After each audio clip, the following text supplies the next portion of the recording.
নমস্কার সবাইকে, আশা করছি তোমরা সবাই খুব ভালো আছো। আমিও খুব ভালো আছি। আজকের ব্লগটা শুরু করলাম বাজার থেকে, কারণ আজকে আমরা দুই বোনে মিলে এসেছি বাজার করতে, কারণ কালকে করবো আমরা ছোট্ট করে একটা পিকনিক।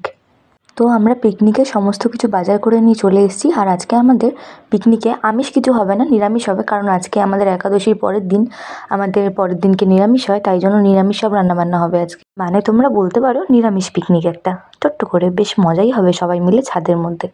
আমরা সবাই একসাথে থাকলে পিকনিকটা নিরামিষ হোক আর আমিষ, সেটা কোনো ব্যাপারই না। একসাথে একটা থাকার মজাই আলাদা।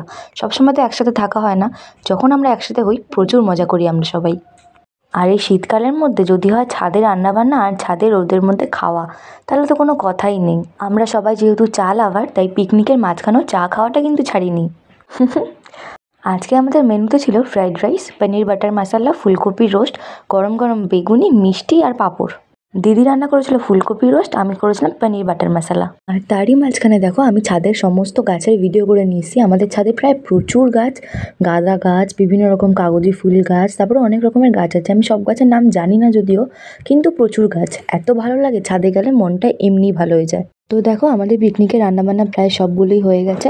খেতে হয়েছিল সব কটা রান্না অপূর্ব। তো আমি একে একে সবার থালায় ফ্রাইড রাইস, পনির, ফুলকপি, বেগুনি সব দিয়ে পরিবেশন করে দিচ্ছিলাম। আর শেষে ছিল নলেন গুড়ের গরম গরম রসগোল্লা।